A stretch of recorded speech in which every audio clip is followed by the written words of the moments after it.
Salut tout le monde! Bonsoir, bonsoir, j'espère que vous êtes là, j'espère que vous allez bien. Je suis super contente que vous soyez là en direct. Merci d'être là. Si vous regardez en rediffusion, je suis super contente que vous soyez là. Et je vous invite à participer dans les commentaires comme si vous étiez en direct, parce que ça va être beaucoup plus agréable pour vous comme ça. Donc, je suis super contente à nouveau que vous soyez là. Manifestez-vous dans les commentaires. Dites-moi comment ça va, comment va votre chien ce soir ou vos chiens si vous en avez plusieurs. Bon, moi, les miens dorment. Ce qui est une bonne chose lorsqu'on est en direct. Donc, je suis super contente là, que vous soyez là. On va commencer vers dans à peu près 5 minutes, là, juste le temps que les gens s'en viennent, tout simplement. Allô, Naino! Tu veux dire allô, Jean? Vous faisiez des dodos, hein? Tes yeux sont tout endormis. Donc, Nine vous dit allô avec son petit nez que vous pouvez voir ici. Et donc, comme je le disais, dites-moi comment vont vos chiens ce soir. J'ai vraiment hâte de savoir ça.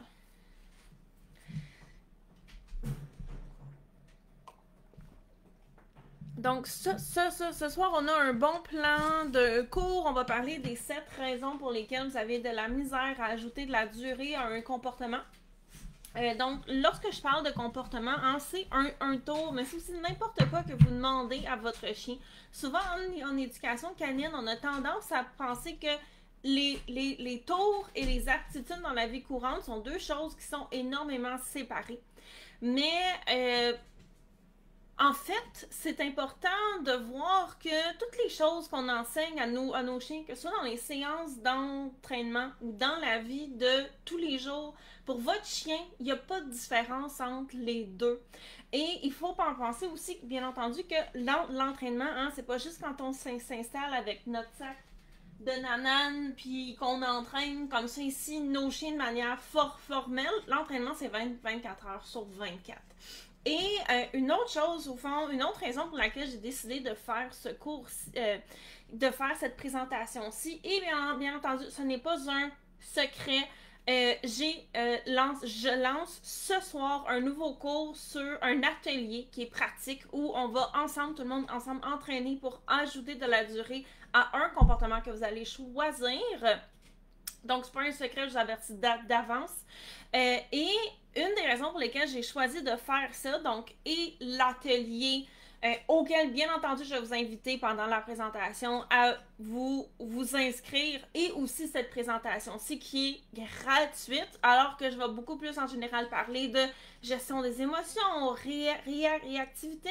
C'est parce que meilleur vous êtes à entraîner des choses dans votre salon, là, comme moi ici, là, j'ai ma salle d'entraînement, meilleur vous êtes à vous faire comprendre de votre chien ce que vous voulez, plus rapidement vous allez avoir des résultats dans tous ces éléments-là.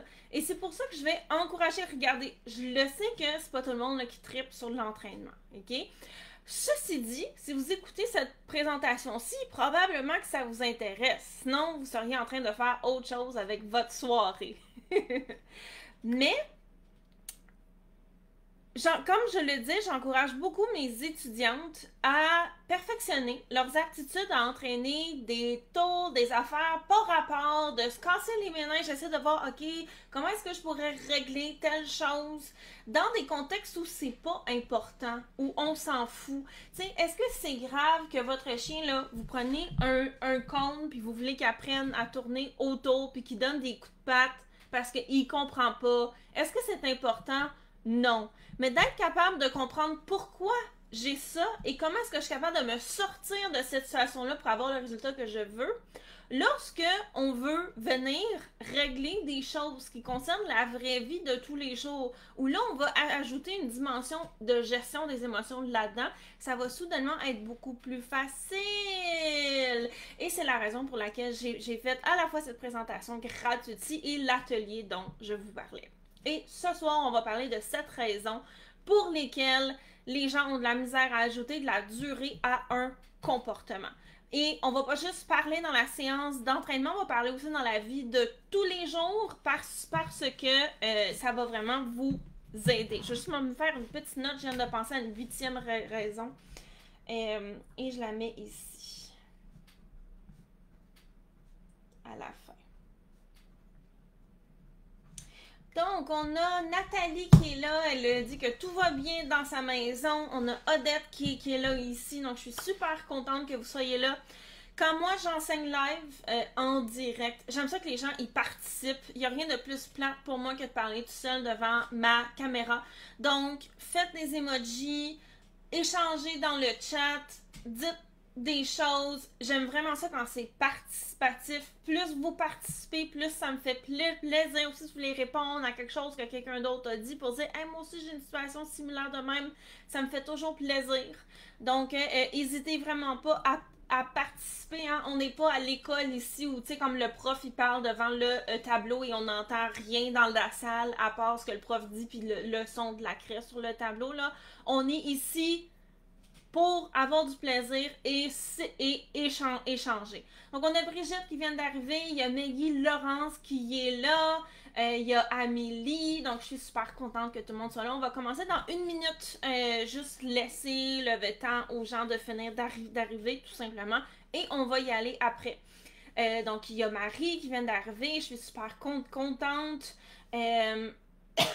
Donc, Micheline dit l'année dernière a été vraiment difficile. Mon conjoint a été très malade. J'ai été sa proche aidante. J'ai constaté que mes entraînements avec ma chaîne ont été très profitables. Elle a été patiente. Elle a été sage. Donc oui, effectivement, bravo à vous, Micheline. J'espère que ça va mieux pour votre mari. J'espère que vous aussi, vous allez mieux là-dedans, hein, parce que être proche aidant, c'est vraiment pas évident. Il y a un membre de ma famille l'année passée qui est tombé très malade et ça a affecté pas mal tout le monde dans la famille. Donc, je comprends c'est quoi et c'est pas évident. J'espère que non seulement comme votre mari va mieux, mais vous aussi et votre toutoune aussi. Donc, j'aimerais, avant on a commencé, là, on rentre dans le contenu, mais juste pour progressivement, dites-moi dans le chat, quel est un comportement sur lequel vous avez de la misère à ajouter de la durée? Et pendant que vous y réfléchissez, puis que vous écrivez ça, je vais juste faire une parenthèse. C'est quoi la durée? La durée sur un comportement, c'est le temps pendant lequel on va vouloir que le chien fasse le dit comportement. Donc, si je demande à mon chien de s'asseoir, je veux pas juste qu'il mette ses fesses à terre puis qu'il se relève après. Donc, lorsqu'on met de la durée sur un comportement, le chien s'assoit et reste assis. Jusqu'à quand? Ça, ici, ça va dépendre de à quel point on a ajouté de la durée sur le comportement. La durée s'inscrit dans ce qu'on appelle la généralisation. Donc, la généralisation, c'est le fait d'apprendre quelque chose à notre chien et qu'il soit capable de le faire non seulement dans l'endroit ou dans le contexte dans lequel on y a montré, mais qu'il est capable de le faire ailleurs, s'il y a des distractions, il est capable de maintenir le comportement, il est capable aussi de le faire si nous, on s'éloigne. Donc, tout ça ici, ça rentre dans ce qu'on appelle la généralisation. Et la durée est dans la généralisation avec les distractions, la distance, et moi, j'ajouterais aussi les émotions. Qu'on ne prend pas souvent en considération parce que, comme je vous dis, on a tendance à séparer les attitudes de la vraie vie avec tout ce qui se passe en sport ou en séance d'entraînement, ce qu'on appelle les tours de cirque. Mais c'est important aussi de prendre en considération, on va en reparler, les émotions dans la généralisation aussi. Et déjà là dans les commentaires, là, je vois certaines choses qui ont rapport à ça. Et pour beaucoup de gens, la durée, c'est quelque chose qui est difficile à entraîner avec un chien. Et souvent, les gens, parce que c'est difficile, parce que c'est plate, parce qu'ils n'ont pas nécessairement beaucoup de succès, les gens vont souvent abandonner d'entraîner de la durée en disant « ben, c'est pas si important que ça ». Mais comme je vous disais au début de la présentation, souvent, là, ce qui arrive avec la durée, lorsqu'on veut ajouter de la durée sur un comportement, c'est que ça vient nous remettre un peu les failles de notre entraînement dans notre face. Et c'est pour ça que notre chien, il a de la difficulté. Donc, travailler en durée, ça nous force à travailler deux éléments qui sont super importants et avec lesquels, dans l'atelier pratique dont je vais vous parler ce soir, qui est en lien avec la présentation. La présentation, c'est pour vous donner le contenu, les 7 raisons. Et bien entendu, vous annoncer que j'ai un atelier pratique qu'on va faire tout le monde ensemble, qui va être vraiment génial, dans lequel on va ajouter de la difficulté à un comportement que vous avez choisi. Donc, je vous martèle avec ça tout le long parce que c'est super important. Donc, il y a 2 raisons pour lesquelles c'est bon de savoir travailler en durée. Le premier, c'est que ça vous force à énormément à prendre en considération la motivation de votre chien. Et on va reparler aussi de ce soir par rapport à ça. Et le deuxième, c'est que ça vous oblige à avoir de la communication claire avec votre chien. Et la communication, c'est pas juste ce que j'ai dit avec mes mots. C'est là, lorsque je l'entraîne, tous les gestes, tous les choix, toutes les façons de marquer, de renforcer, est-ce que ça vient vraiment supporter qu'est-ce que je suis en train de demander à mon chien? Et ça, on appelle ça des mécanismes, donc des mécanismes d'entraînement. Est-ce que mes mécanismes d'entraînement sont clairs et bons afin d'avoir les résultats que je veux le plus rapidement possible et avec le moins de frustration et pour mon chien et pour moi? Parce que si mon chien, il comprend pas, ben, je serai pas heureuse dans mon petit cœur, moi non plus. Donc, par rapport au comportement que les gens ont, donc on a Amélie qui dit le reste à sa place, celui de Micheline et de Odette sont dans le même lien, donc dans la même jambe, donc on a pour Micheline attendre dans sa cage sans que je lui demande de retourner et rester. Odette dit aussi de rester dans son dodo pendant que la visite arrive. Et je vais juste me faire une autre note parce que j'ai vu quelque chose. Donc, on est rendu à 9.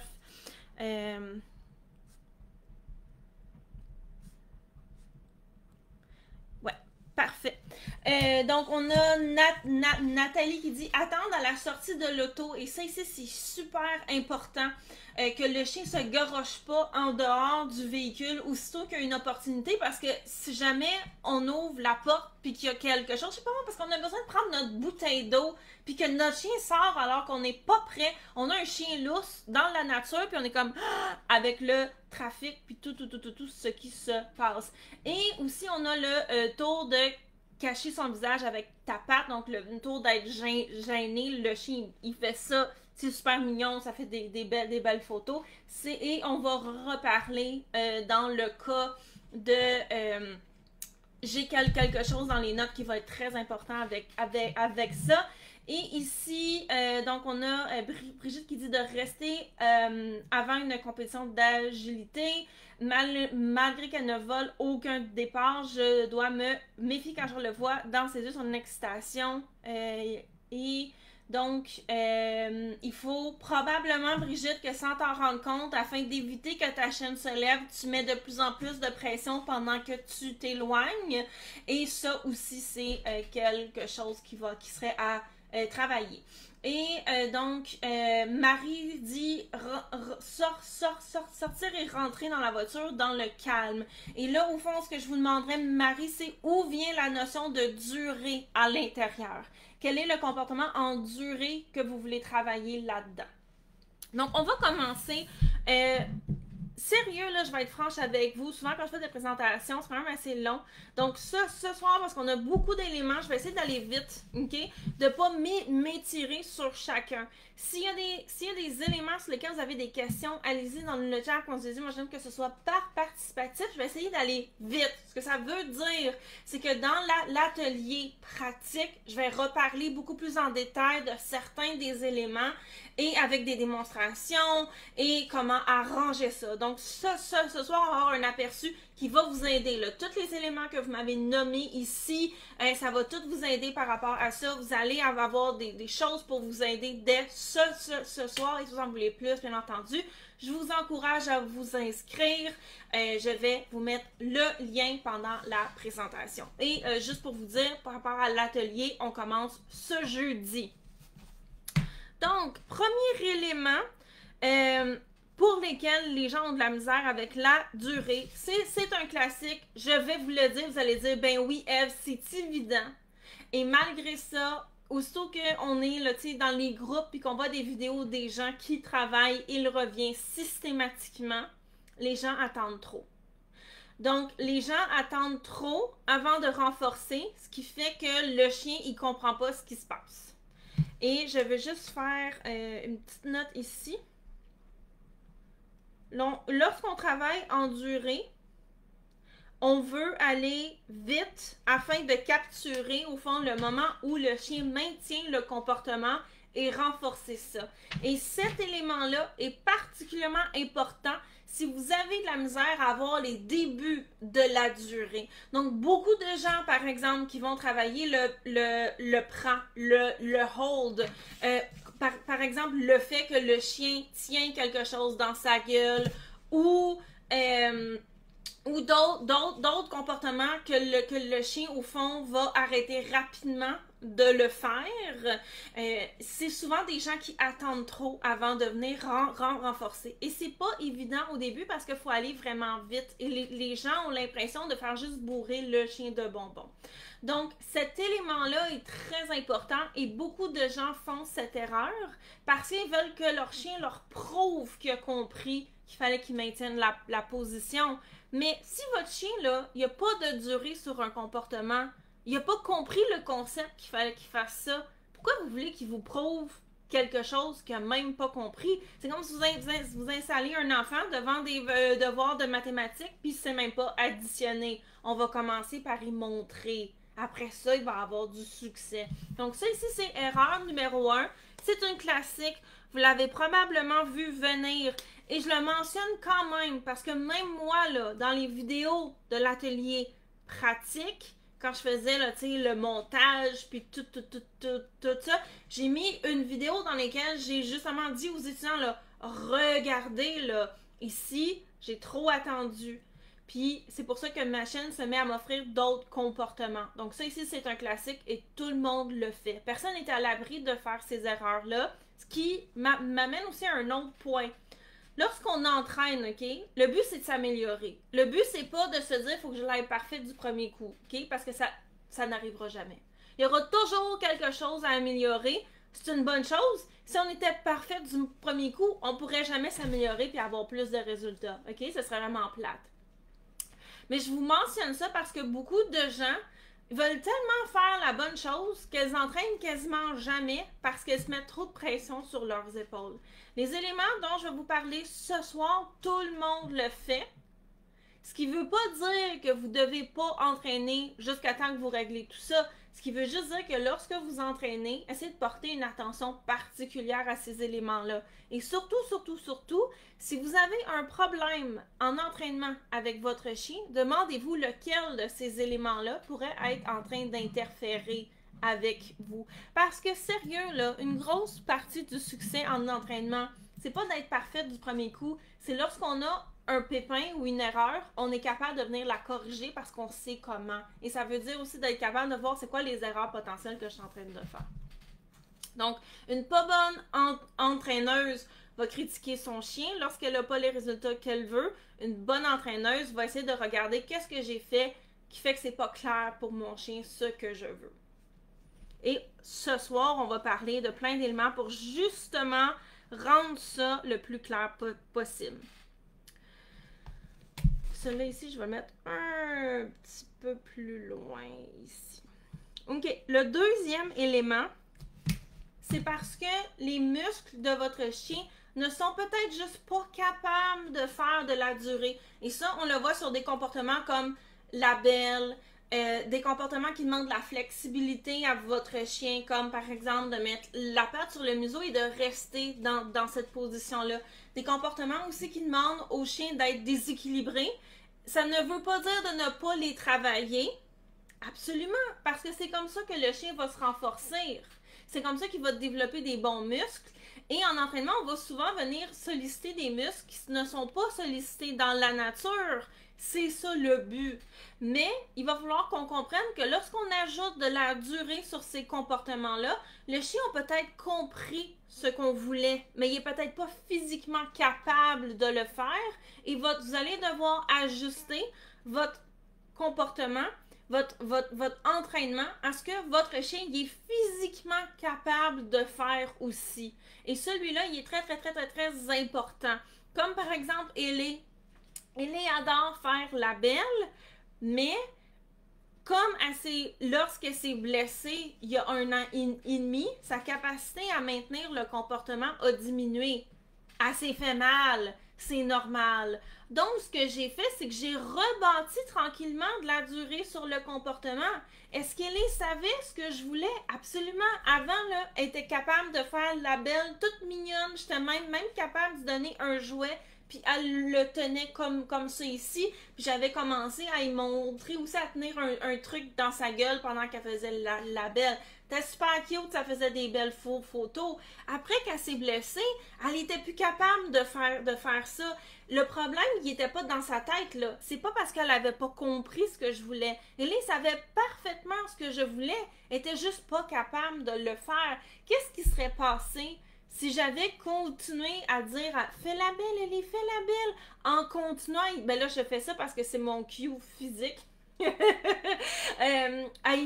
à vouloir bâtir de la durée sur ce comportement-là, Ellie se serait frustrée parce qu'elle savait ce que je voulais, elle était juste pas physiquement capable de le faire. Aussitôt que vous avez un comportement qui demande à votre chien de faire un comportement qui a de la misère à faire quand il est lousse, là, tu sais, vous devez prendre en considération que vous avez aussi quelque chose de physique à développer. Je vais même vous pousser un petit peu plus loin. Ça, j'en parle dans l'atelier physique parce que on va parler du confort physique. Est-ce que votre substrat ici il est vraiment bon? Donc, on va vraiment pousser beaucoup plus au niveau des capacités physiques de votre chien à vous écouter. Mais un élément dont je parle, juste pour vous mettre l'eau à la bouche, j'ai ici Rina qui a un cou beaucoup plus long que Ellie. Ce qui fait que Ellie a tendance à se promener la tête plus basse.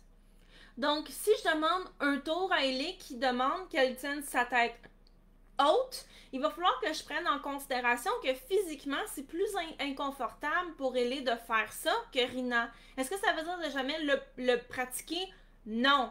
C'est bon de le pratiquer. Mais ça va vouloir dire d'ajuster mes récompenses et mes attentes envers mon chien en fonction de ce qu'elle est capable de faire et de ses capacités physiques aussi, parce que si, et ça va m'amener à mon autre point, si vous faites chier votre chien, excusez-moi pour l'expression, mais c'est vraiment ça, à lui demander quelque chose qui physiquement, ça lui fait mal, ça lui amène de l'inconfort, ou il est juste pas capable physiquement de le faire, c'est sûr qu'il va frustrer, qu'il vous le donnera pas. Sans s'en rendre compte, vous allez mettre de la pression, pas parce que vous êtes du mauvais monde, juste parce que vous essayez des affaires puis figurez, là, c'est super correct. Votre chien va se mettre à pas avoir de succès, vous jappez après, il va s'en aller, il va se coucher puis rien faire, ou alors il va se mettre à vous offrir 15 000 autres comportements sauf celui que vous voulez. Et vous allez frustrer vous aussi. Donc, on va juste prendre ça en considération. Est-ce que votre chien il est capable physiquement de faire ce qu'on lui demande? Et comme disait Nathalie, c'est un excellent point sur lequel elle n'avait pas pensé. Donc, c'est juste d'en être consciente. Comme je vous disais, comme avec Ellie, c'est pas parce qu'elle n'avait pas compris, c'est juste qu'elle n'était pas capable physiquement de le faire. Ce qui m'amène à mon troisième point, parce qu'il va revenir souvent. Pour beaucoup de chiens, entraîner la durée, c'est plate. Et comme je vous ai parlé au début du live, entraîner en durée nous force à vraiment augmenter nos capacités à garder notre chien motivé. Parce que ultimement, ce qu'on demande à notre chien, c'est de tenir la position puis rien faire pendant qu'on le regarde. Et pour beaucoup de chiens, ça, c'est plate.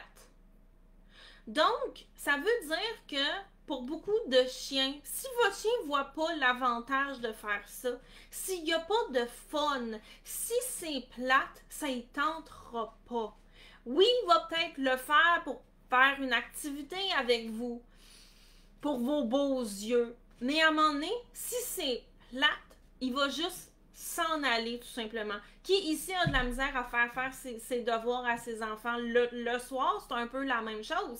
Si le professeur donne 10 pages de mathématiques à faire à chaque soir, et d'ailleurs la prof de ma cousine y avait fait ça quand elle était petite, ma cousine elle avait les mathématiques en horreur parce que la prof leur en faisait bien trop faire. Et donc, même encore aujourd'hui, ça y tentait pas, elle haït ça.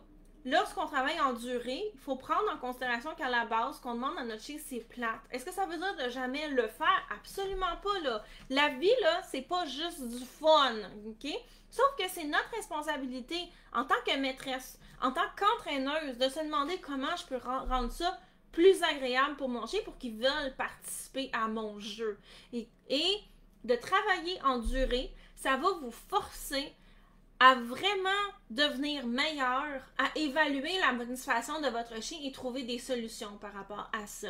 Donc, si vous avez de la misère en entraînement à garder la motivation de votre chien, je peux vous aider. C'est quelque chose avec lequel je suis vraiment bonne et on va voir ça en détail dans l'atelier où on va prendre un comportement, puis ensemble, on va bâtir de la durée sur ce comportement-là. Ça va être super le fun. J'ai vraiment hâte qu'on commence. Et d'ailleurs, je vais vous donner le lien tout de suite. Comme ça, vous pourrez aller voir là, pendant que je vous parle. Il n'y a pas de secret. Je vous mets ça ici. On commence ce jeudi. Ça va être super le fun. Donc, la raison numéro 3, c'est vraiment une des raisons qui va chapeauter d'autres raisons. Entraîner, endurer, à la base, c'est plate pour votre chien. Donc, vous allez devoir trouver des façons d'augmenter sa motivation pour contrebalancer ça. Et au final, ça va faire de vous de meilleurs entraîneurs, ce qui veut dire que vous allez avoir des résultats plus rapidement pour des affaires pas plates, puis vous allez être ça va être beaucoup plus facile pour vous d'avoir de l'écoute de la part de votre chien et d'être capable d'avoir les résultats que vous voulez plus rapidement avec moins de frustration. Donc, Brigitte dit, mon berger allemand n'est pas capable de faire la référence même quand il s'étire de lui-même, car il ne la fait pas, mais faire le mort, il adore. Oui, et ça ici, ça pourrait être intéressant de vous creuser les méninges pour savoir, vu que mon chien ne fait pas naturellement ce comportement-là, comment est-ce que je pourrais lui montrer à le faire et garder sa motivation? Ce qui veut pas dire qu'on ne demande pas de faire le mort de temps en temps parce qu'il aime ça puis on trouve ça cute. Là. Tout le monde ici va trouver ça cute. Vous irez mettre une photo dans le groupe. Je suis sûre que tout le monde va mettre plein de cœurs. Donc, c'est une bonne façon aussi, quand je parlais de devenir des bonnes entraîneuses, de se demander, est-ce qu'il y aurait un moyen que je pourrais venir entraîner ça? Est-ce que c'est important qu'il ne fasse pas la révérence? Pas pantoute, on s'en fout. Sa vie sera pas plus heureuse ou poche parce qu'il n'est pas capable de le faire. Là. C'est pas pour lui qu'on le fait. C'est pour nous, pour apprendre, pour devenir meilleur et ultimement, pour que ce soit plus facile dans d'autres choses. Donc, moi, ça ici, j'y crois vraiment beaucoup.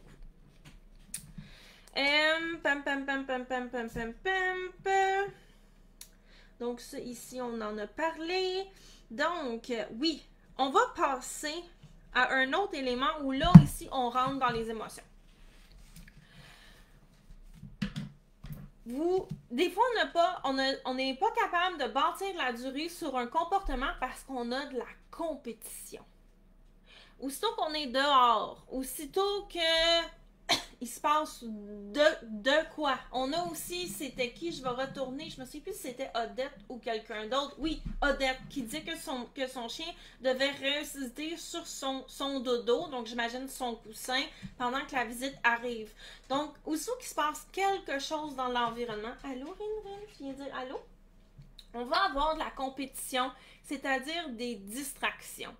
Et si on monte la durée, pendant qu'il y a des distractions, on est en train de travailler deux choses en même temps. La durée et les distractions, qui sont deux éléments de généralisation.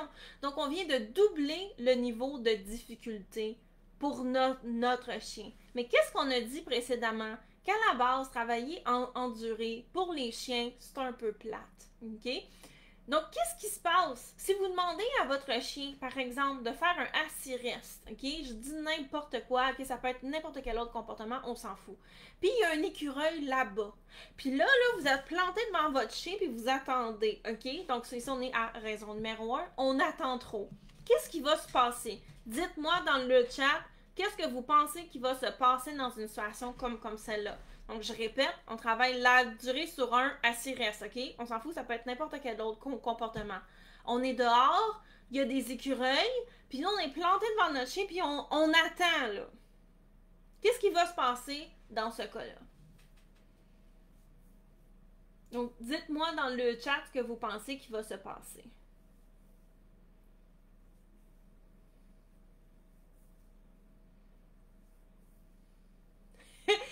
Karine dit que le chien, il va faire ciao bye mom. C'est pas mal ça. Odette dit ma chienne a disparu. Donc, Brigitte dit c'est plate, les curieux, c'est le fun. Fait que mon chien, il va faire ciao bye. Et Micheline dit le décrochage du chien. Est-ce que ça veut dire de jamais pratiquer des assis-restes devant des distractions? Non! Ça veut dire d'être consciente que si j'ai des distractions dans l'environnement, c'est un autre facteur de difficulté. Et en plus, je suis en train de travailler en durée. Donc, le type d'autocontrôle que je demande à mon chien est dans le tapis. Et si j'ai passé de travailler mon assis-reste dans mon salon, là, ici, là, en arrière, là, vous pouvez voir toutes les affaires que j'ai utilisées là, dans les vidéos de mon atelier. Puis qu'après ça, je sors dehors, j'attends de même, puis j'ai mon chien, c'est sûr qu'il va s'en aller. Il va trouver ça plate. La marche était trop haute. Donc, il va falloir que vous prépariez votre chien à être capable de gérer ce niveau de distraction-là. Donc, toutes celles ici qui ont dit qu'elles avaient de la misère à ce que leur chien reste sur son coussin ou à sa place, ça peut être dans la cage, ok, on s'en fout. Tout ça ici, on appelle ça des commandes de place, ok? Une commande place, c'est je veux que mon chien aille à un endroit puis qu'il reste là. D'ailleurs, dans le cours, dans l'atelier, dans quasiment toutes les vidéos, Rin est assise sur le podium que vous voyez là, puis elle attend, là, tu sais. Donc, aussitôt qu'on travaille une commande place, vous devez prendre en considération, puis qu'il se passe quelque chose dans l'environnement. Est-ce que vous avez préparé votre chien à ce niveau de difficulté-là? Et vous devez penser, ok, c'est super important, que si on mélange distraction et durée, ces deux-là ensemble vont venir doubler le niveau de difficulté. Donc, il faut avoir la durée et les distractions.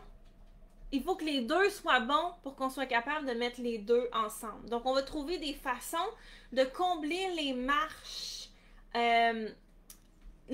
afin d'être capable de se rendre là. Et c'est une des raisons pour lesquelles vous avez de la difficulté à bâtir de la durée. C'est que souvent, les gens, lorsqu'ils veulent de la durée, c'est quand il se passe quelque chose dans l'environnement, mais ils ne pensent pas que le niveau de difficulté il est 10 fois plus haut que lorsqu'on l'a travaillé dans notre salon. Là, je dis dans notre salon, c'est dans votre salle d'entraînement, on s'en fout. Donc, Brigitte dit les 3D, c'est exactement ça. Donc, durée, distance et distraction. Et on va ajouter émotion aussi parce que c'est important. On va en parler dans pas long. Donc, Exaucé dit, moi, je pense que le chien sera toujours embêté d'y aller. Et oui, le chien va vouloir y aller. Et c'est à nous de trouver une façon que ce soit le fun et que notre chien comprenne et soit capable de maintenir ça malgré les distractions. Et c'est faisable, là. C'est tout à fait faisable de faire ça si on y met l'effort. Si vous décidez, moi je trouve ça plat, je le mets pas cet effort-là. C'est super correct, ok? J'ai aucun problème avec ça. Là, je suis pas en train de vous dire que votre chien doit être parfait avant que vous ayez du fun avec, là. Absolument pas. Mais si c'est un de vos objectifs, comme par exemple Odette, qui veut que son chien reste à un endroit, lorsque la visite arrive, il va falloir se demander est-ce que l'entraînement de mon chien est fait en fonction qu'il soit capable de faire ça? Parce que s'il n'est pas capable de faire ça, est-ce que c'est la faute de mon chien ou c'est de ma faute à moi qui ne l'a pas préparé? Donc, c'est juste être conséquent avec ce qu'on veut, tout simplement. Brigitte dit, je suis pas certaine que je comprenne pas en compétition, c'est facile. Pratiquer en compétition, c'est impossible. Donc, ce qu'on veut faire dans un contexte comme celui-là, c'est de se demander quelles sont les raisons qui font que mon chien sait qu'on est en compétition versus en entraînement. Et souvent, c'est parce qu'il va y avoir des indices qui vont lui dire, en ce moment, là, si tu m'écoutes pas, il n'y aura aucune conséquence. Puis des fois aussi, c'est parce qu'on a tendance à mettre beaucoup plus de pression sur le chien en compétition. Et ça ici, c'est un facteur qui est connu et il faut faire attention avec ça. Est-ce que notre langage non verbal est le même? Est-ce que la situation est le même? Est-ce que beaucoup de gens aussi, oui, bien entendu, il y a d'autres chiens. Ça, ici, on ne pourra jamais avoir autant de frénésie et de chiens. C'est des choses qu'on peut proofer, bien, excusez-moi pour l'anglicisme, mais souvent, ce que je me rends compte, c'est que les gens sont tellement stressés, ils vont mettre énormément de pression sur leur chien, ou alors si le chien, par exemple, il brise le start line, parce que la personne ne veut pas scraper sa run, elle va y aller pareil. Et ça, ici, on va en reparler. Exaucé dit donc nous devons préparer en avance exactement. La question est que nous devons nous préparer au lieu de la distraction ou à l'endroit. Tout ici, ces éléments-là sont importants. On veut se préparer au type de distraction, mais aussi avoir le comportement dans différents lieux. Ce qui m'amène au suivant. On va y aller là peut-être... on va y aller avec celui-là ici. Je les note pour savoir. J'essaie de faire une espèce de logique dans ma procédure.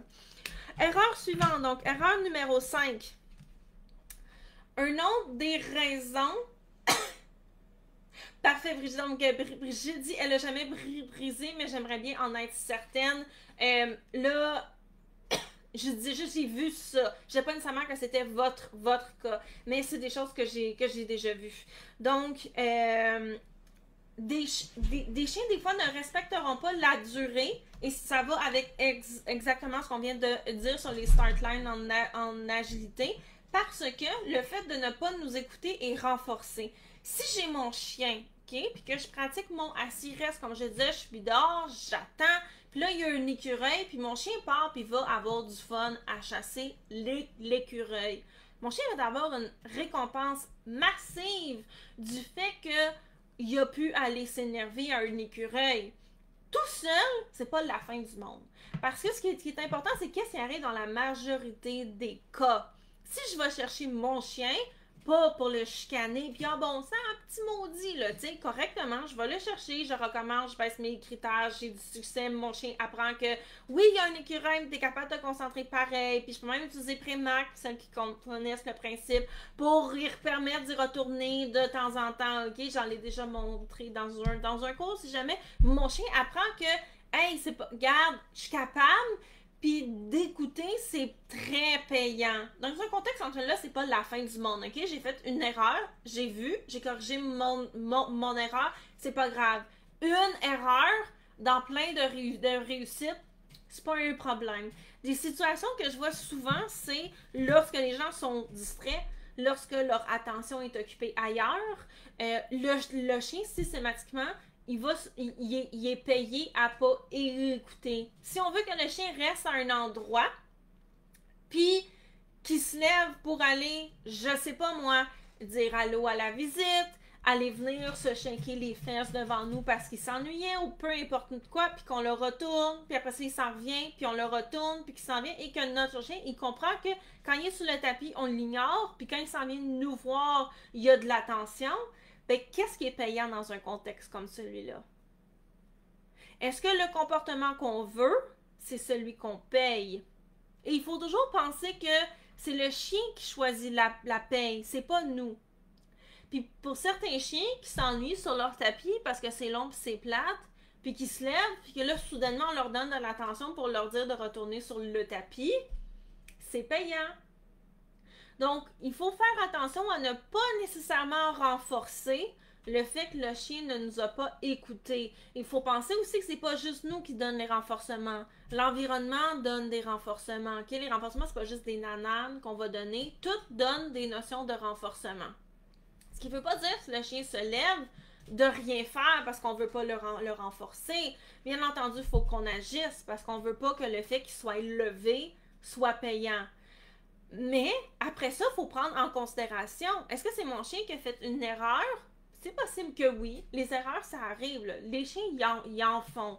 Mais si je continue ça, ben il va juste continuer à faire exactement. Donc là, ça va être à moi à reprendre mon entraînement pour voir qu'est-ce que je suis capable de faire pour régler ça, puis que mon chien ne reçoive pas juste des renforcements quand il est vilain, puis quand il est bon, ben c'est plate. Parce que comme on a dit, travailler la durée, si c'est plate pour mon chien, que le taux de renforcement est super bas, ben ça ne tentera pas, tout simplement. Donc, on veut éviter de renforcer le bris de la position. OK? On appelle ça comme ça. C'est un bris de position. Et ici, je vais vous donner une petite technique secrète. Si vous ne pouvez pas donner l'attention à votre chien, soit on lui demande pas le comportement parce qu'on est occupé, parce que je sais pas moi, c'est un livreur qui s'en vient, ou parce que c'est de la visite, ou parce qu'il y a un plombier, ou parce que je suis occupée à regarder la télé, ok, ou je suis au téléphone, on s'en fout. Si je suis occupée à autre chose, je peux pas donner mon attention à mon chien et que je suis capable de prédire qu'il m'écoutera pas, il faut que je trouve une solution à ça. Donc, soit, je peux décider de pas lui demander le comportement. Et ça, il y a beaucoup de gens qui ont de la misère avec ça parce qu'ils se disent, ben là, je ne demanderai jamais. Mais le principe, c'est, si je suis capable de prédire que mon chien m'écoutera pas, puis que je serai pas capable de donner mon attention pour prévenir et barre oblique ou régler cette situation-là, je ne demanderai juste pas parce que la seule chose qui va se passer, c'est qu'il m'écoutera pas puis il va se faire renforcer. Ma commande n'est pas prête, donc je ne demanderai pas. Ça, c'est solution numéro 1. Solution numéro 2, je vais utiliser un moyen de gestion pour pas que mon chien soit capable de se renforcer. Donc, admettons que je mange, puis je veux que mes chiens soient sous leur coussin tranquille. J'ai un bébé chiot, ok? J'ai un bébé chiot qui n'a pas de cerveau puis qui est nono. Si je demande à mon bébé chiot, pendant que je mange, de rester sur son coussin, est-ce qu'il va m'écouter? Non. Pourquoi? Parce que c'est un bébé chiot. Puis là, si à chaque fois qu'il s'en vient me voir pour sniffer ma bouffe, fait « Qu'est-ce que tu fais? » Puis qu'il grouille, là, tu sais. Puis là, je vais le ramener sous son coussin. Puis là, après ça, je vais retourner m'asseoir, je vais prendre... Puis là, le bébé chaud va revenir. Il va aller gosser tous mes adultes. Il va revenir. « Qu'est-ce que tu fais? Moi, je suis un bébé chaud, puis j'ai pas d'autocontrôle, puis j'aime ça la bouffe. » Tu sais, en gigotant parce que c'est un bébé chiot. Ben, il est en train de se renforcer, puis aussi, il est en train de sniffer ma bouffe. Il y en a peut-être pas eu, mais ça sent bon en titi, parce que je fais de la bonne bouffe ou mon chum fait de la bonne bouffe, tu sais. Fait que veux pas, il y a eu des renforcements. Dans un cas comme celui-là, je mange là. Pas commencer à faire des entraînements avec le chiot. Anyway, quand je mange, moi, personnellement, je partage pas ma bouffe. Ok, je fais full protection des ressources. Je veux même pas que mes chiens pensent qu'il y a la possibilité peut-être d'en avoir. Je commencerai pas à y pitcher des croquettes, là. Parce que quand je mange, je veux même pas qu'ils me regardent avec de la convoitise. Je fais bien de la protection des ressources. Fait que dans un cas comme celui-là, je vais utiliser un moyen de gestion. Soit je vais mettre le chiot dans une autre pièce, ou soit je vais le mettre dans une cage avec la porte fermée. Pourquoi? Parce que pendant ce temps-là, moi, je suis capable de manger en paix, puis de pas devoir me lever à chaque 35 secondes. Puis à un moment donné, si mon chum me jase de quelque chose, puis on est pris dans notre conversation, puis le chiot il se lève, puis il s'en revient. Non! Parce que je suis pas capable de me concentrer sur mon chien pour bâtir de la durée. C'est pas de sa faute, mais c'est pas de la mienne. Là. Je suis occupée, je mange, faut que je mange à un moment donné. Fait que, ah oui, dans la cabane, gruge ton affaire, là, tu vas t'occuper. La vie, c'est pas palpitant 24 heures sur 24. C'est super correct, OK? Donc, on va utiliser un moyen de gestion dans un moment comme celui-là, lorsque je sais que mes distractions sont trop hautes, puis que si mon chien, il brise sa position, il va se renforcer, puis que je suis pas là pour l'aider en ce moment. Donc ça, ici, c'est quelque chose qui est très important et qu'on va utiliser afin de nous aider.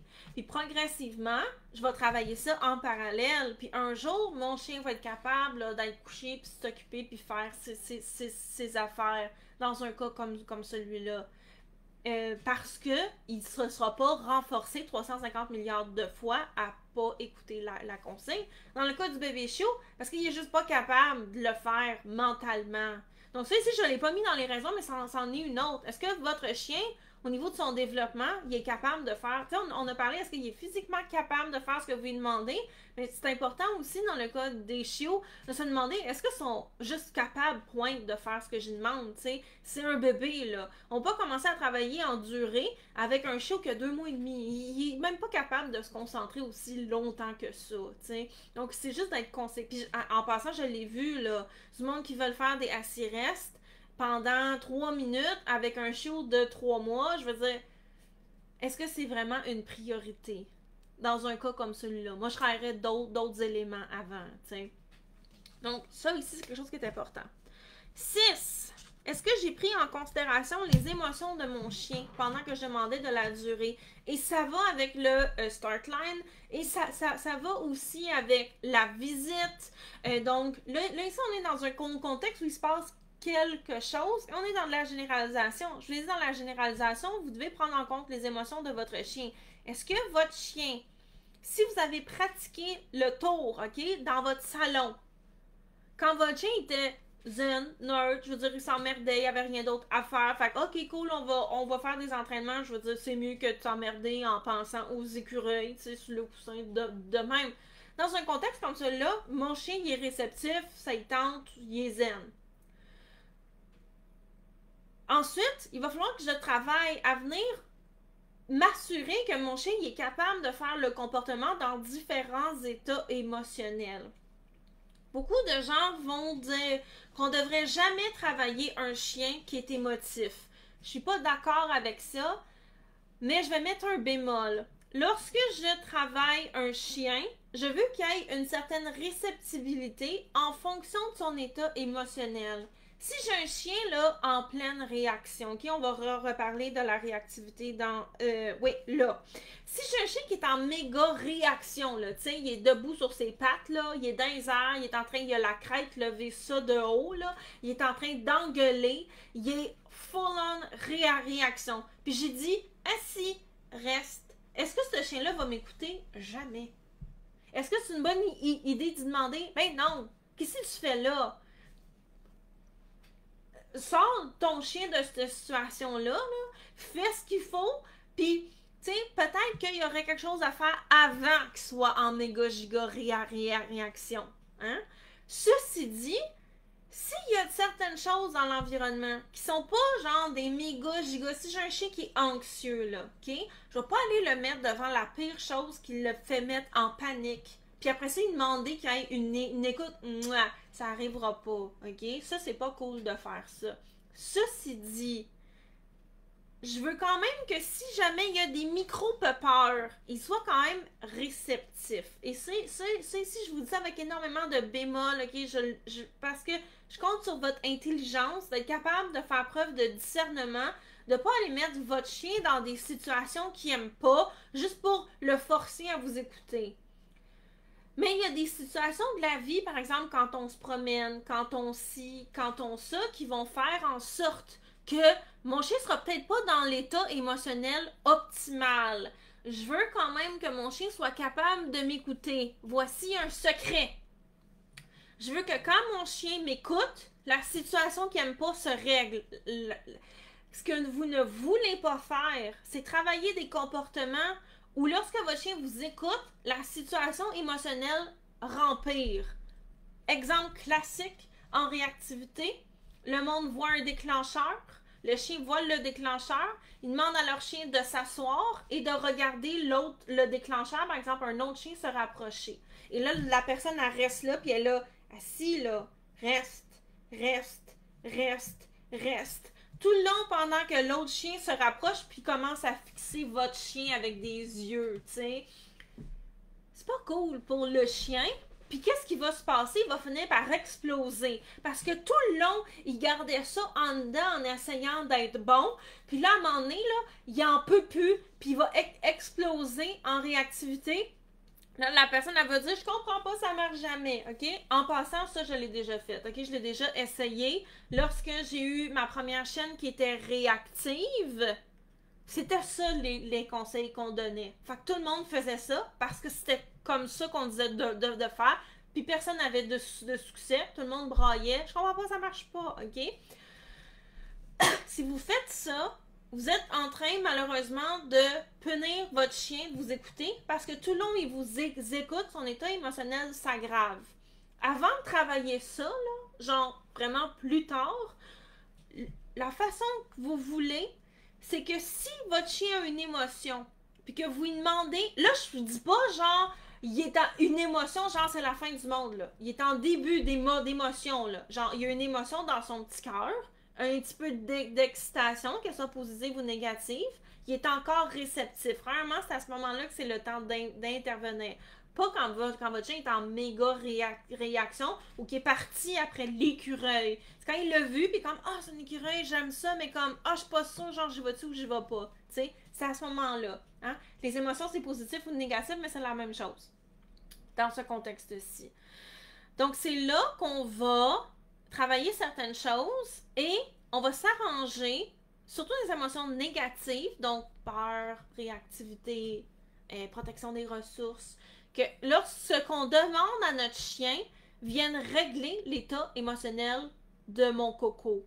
Si j'ai un chien, puis qu'on se promène dehors, puis là, il y a un sac, tu sais, un sac blanc, là, qui passe au vent, puis mon chien, il l'a pas vu, puis là, il le voit, puis là, il fait « Eh boy, c'est quoi ça, cette affaire-là? » genre. Puis que là, je le rappelle, puis il vient me voir, j'insiste un petit peu, il s'en vient, je donne de la bouffe, puis je m'éloigne, puis à un moment donné, mon chien, il réalise « Wow! Comme j'ai vu le truc qui m'a fait pas peur, maîtresse, elle m'a demandé des affaires, puis là, je l'ai fait, puis là, j'ai eu de la bouffe, puis en plus, après ça, le pas peur était parti. Fait que maîtresse, elle a bien fait ça pour moi, je vais l'écouter la prochaine fois. » C'est comme ça qu'on intègre les trucs émotionnels. Pas en demandant au chien de fixer les affaires qui font peur pour qu'il prenne sur lui. Ça marche pas, ok? C'est comme niveau 1000. On est capable de le faire, je suis capable de le faire à un certain niveau. Mais tu sais, on va commencer par le niveau 1, ce qui est ce que je viens de vous décrire. Donc ça, ici, ça va vous aider.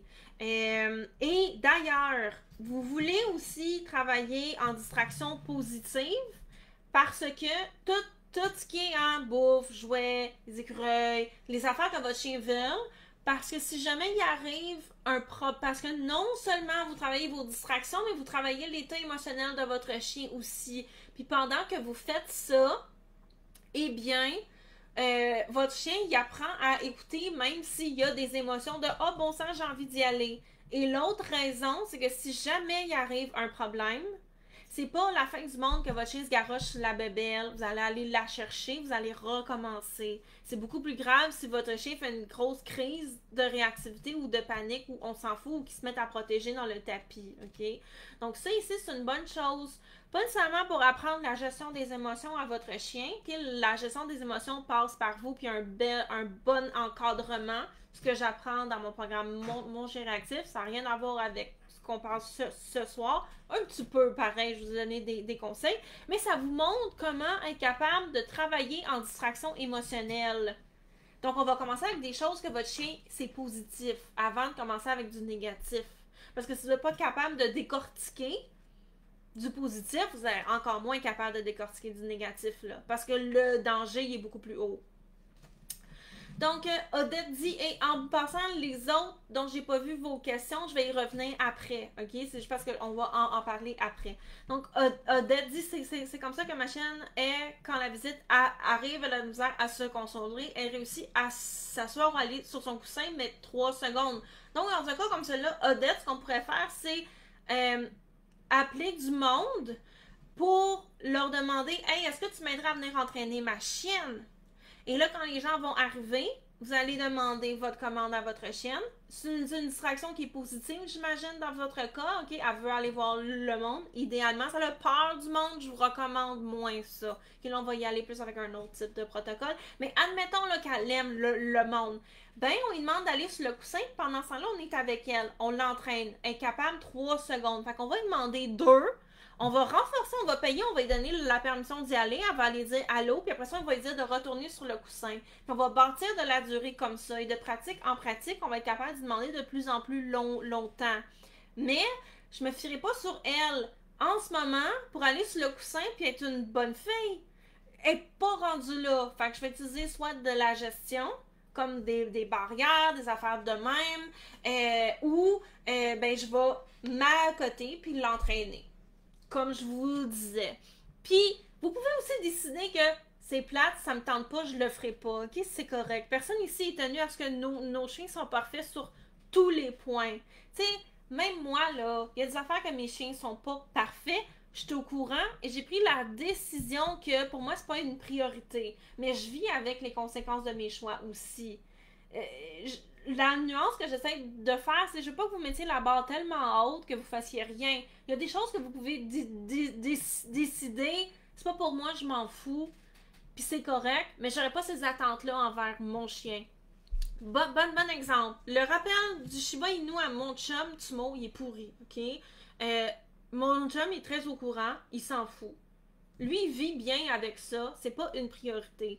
La nuance est, il est jamais fâché ou irrité après son chien parce que son chien l'écoute pas super bien. Bon, tu sais, à 3 heures du matin, des fois, il est un petit peu irrité parce que je ne viens pas quand il l'appelle, là.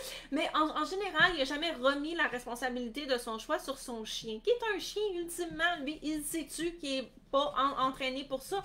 Non! Mais mon chum, il vit avec ça super bien, puis il s'en fout, ok? La nuance, elle est là. Il n'y a pas les attentes de ce qui décide que c'est pas pour moi, puis j'en ai rien à cirer. C'est ça qui est important. Donc, Nathalie dit, j'ai l'impression que tu me parles, c'est vrai, il faut que je lui évite d'avoir à regarder son déclencheur sans bouger. Tu sais, ça arrive des fois où on va l'utiliser parce qu'on n'a vraiment pas le choix. Mais avant de se dire j'ai vraiment pas le choix parce que je suis coincée, on va toujours se demander est-ce que je suis vraiment coincée? Est-ce qu'il y a autre chose que je peux faire? Et moi, je voudrais, Nathalie, si je me souviens bien, vous êtes dans mon chien réactif, hein? Il me semble que j'ai vu votre nom passer. On va développer la prise en charge avant pour éviter d'être dans ces situations-là. Donc ça ici, c'est plus genre un truc vraiment d'urgence, que si jamais il faut, je vais m'arranger pour l'avoir. Puis on va avoir un bon maniement aussi pour éviter que la chienne, ça fonctionne pas. Mais avant ça, il y a plein d'autres choses à être capable de faire. Du moment où votre chienne a vu le déclencheur, c'est à vous de prendre en charge la situation pour, comme je vous disais, pour que lorsque votre chienne elle vous écoute, il arrive ce dont Nala a besoin. Oui, je l'ai vu, parfait. Bon, écoutez, c'est génial, on va voir cette situation-là la semaine prochaine dans le programme. Donc là, oui, il y a plein de choses qu'on va pouvoir faire, puis là, je vais vous donner des conseils vraiment plus pratiques sur ce que vous faites.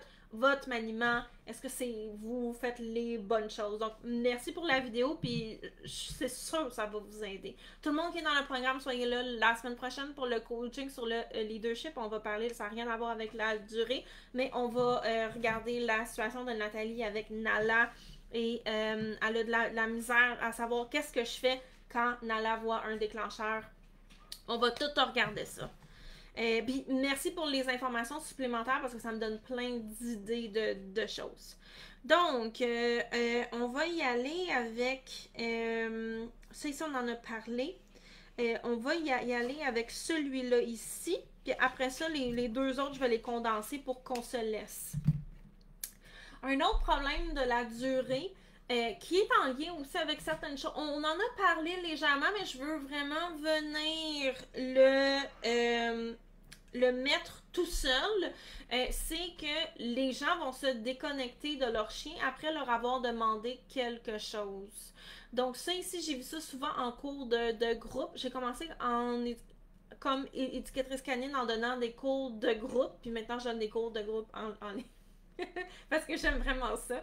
J'aime beaucoup enseigner en groupe. J'aime la motivation que ça la donne. D'ailleurs, c'est pour ça qu'on a un défi photo dans l'atelier pratique sur la durée, pour que tout le monde on le fasse ensemble puis qu'on se motive. Mais ça n'a pas rapport avec ce dont je parlais. Beaucoup de gens vont demander à leur chien, par exemple, assis, puis là, ils vont dire reste. Puis après ça, ils vont se mettre à jaser avec leurs voisins, ou avec la visite, ou ils vont regarder un film, ou peu importe quoi. Si vous demandez quelque chose à votre chien, vous devez être là non seulement pour renforcer au bon moment, mais aussi agir si jamais votre chien fait quelque chose qui est moins bon. Donc, vous ne pouvez pas utiliser la durée si vous êtes pour vous déconnecter de votre chien, à moins que votre entraînement soit prêt à ça. Et on veut faire attention parce que j'ai vu plein de gens le faire.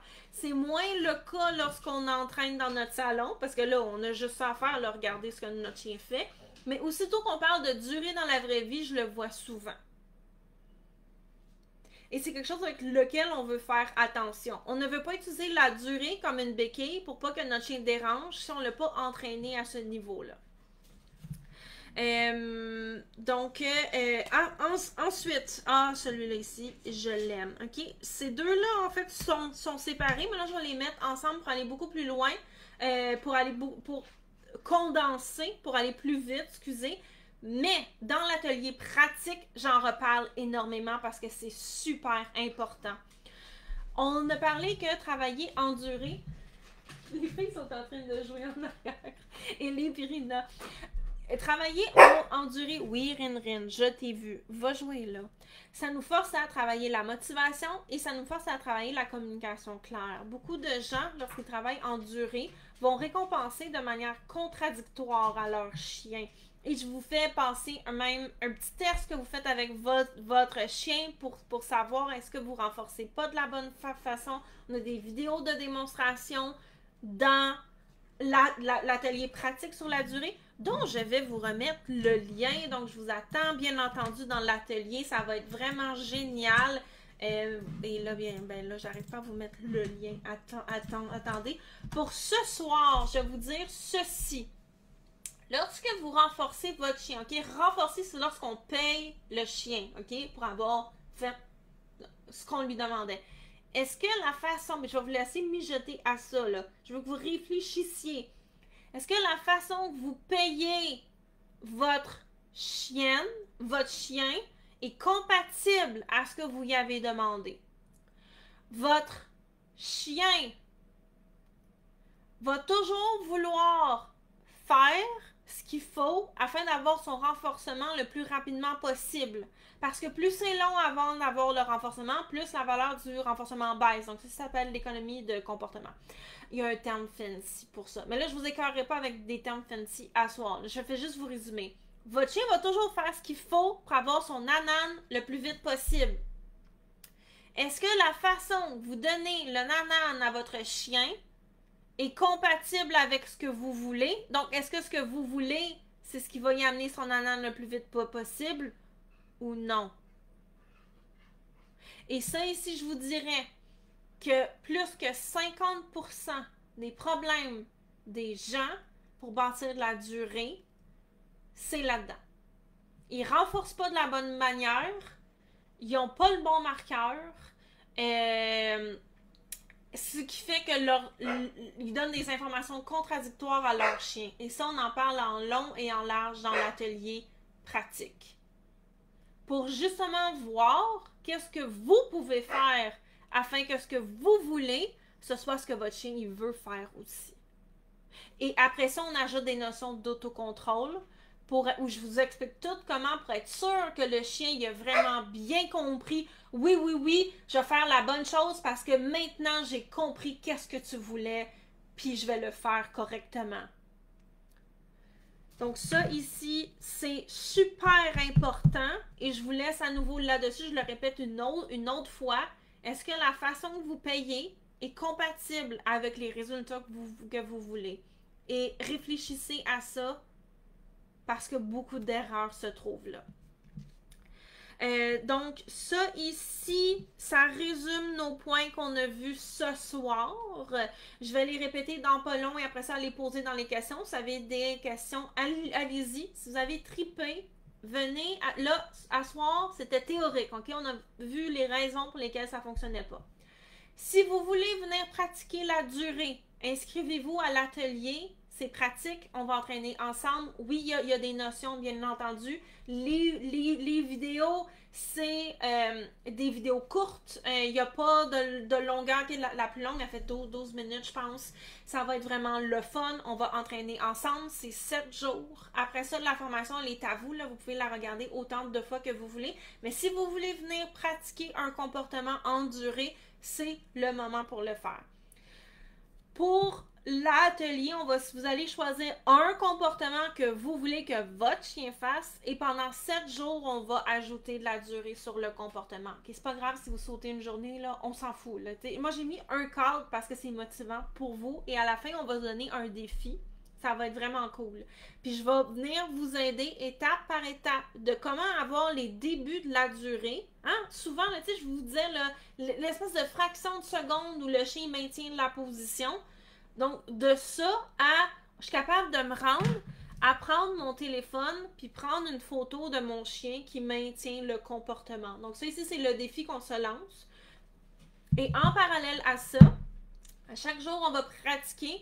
Je vais vous montrer des nouveaux éléments pour vous aider, bien entendu, et d'autres erreurs que les gens font. Et là, ici, on va vraiment être très, très, très pratique. Okay? Il y a des vidéos de démonstration, payez pas de cette façon-là, votre marqueur, qu'est-ce que votre chien comprend. On va vraiment y aller beaucoup plus en détail. Donc, je vous invite à vous inscrire, ça va être vraiment cool. On commence ce jeudi. Si vous allez être en retard, si vous ne pouvez pas pendant cette journée, c'est super correct, mais je vous conseille, si le sujet vous intéresse, de vous inscrire. Pareil, la formation reste à vous. Puis bien entendu, à venir participer avec nous, ça va être vraiment génial. J'ai mis sur 7 jours parce que ça nous permet de donner un coup. T'sais. Pendant 7 jours, j'entraîne, je fais ça, ça nous motive. On donne un coup, après ça, c'est fini. C'est pas une affaire sur 10 mois, là. Donc, je pense que ça va être super motivant, on va avoir vraiment du fun. Ma testeuse a passé à travers, elle a adoré. Elle a dit que ça lui a montré plein d'erreurs, même endurées, qu'elle faisait. Je vous mens pas, elle a eu des résultats en moins de 24 heures. Là. Son chien, à chaque fois qu'elle demandait qu'il s'assoit, ses fesses glissaient, poup, il faisait un coucher. Et en moins de 24 heures, elle était capable de prendre une photo de son chien qui faisait un super beau assis-reste. Donc, si la durée, ça vous intéresse, allez-y. Si même là, votre chien a une belle durée, mais vous vous dites, semble que je le retravaillerais. Tu sais, même si vous êtes bonne puis plus avancée, inscrivez-vous, ça vous donne juste un cadre pour vous motiver à entraîner. Puis si la durée, c'est une bête noire pour vous, vous allez apprendre plein d'affaires pour vous aider puis avoir des résultats. Donc, je vous attends dans l'atelier. Ça va être vraiment génial. On va avoir du fun. Celles qui ont déjà pris des cours avec moi, vous savez le type, la façon que j'entraîne. Ça va être bien décortiqué, étape par étape. Pas beaucoup d'affaires à figurer. La seule chose, voici le type de comportement qu'on va faire. Okay? Là, on va vraiment des comportements dans notre salon parce que je veux qu'on se concentre sur nos mécanismes.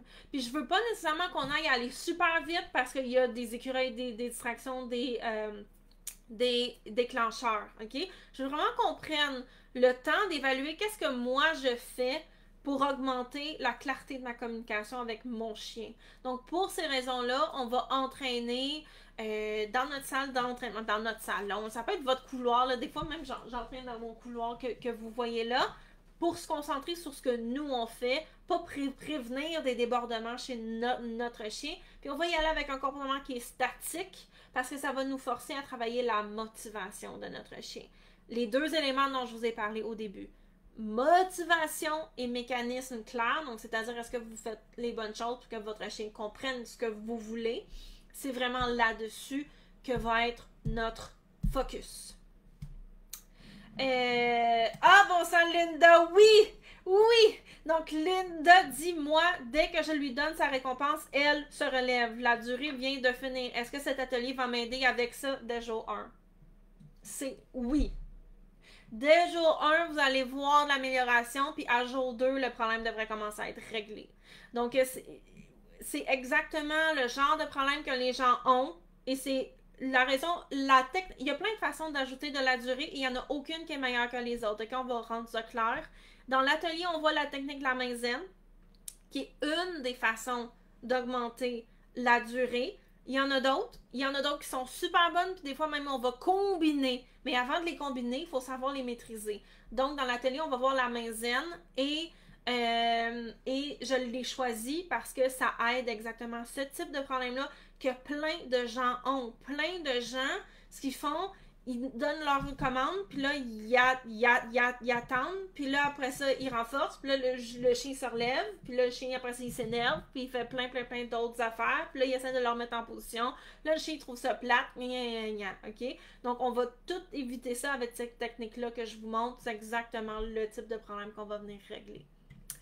Donc, je vais retourner dans les commentaires. Vous avez des questions, que ce soit sur le contenu de ce soir ou l'atelier, mettez-les dans les commentaires. Je vais les lire, je vais y répondre, puis après ça, on va se laisser. Hey, c'est pas super, hein? J'ai fait ça en 1 heure cette fois-ci. Bon, 1 heure et 5 minutes.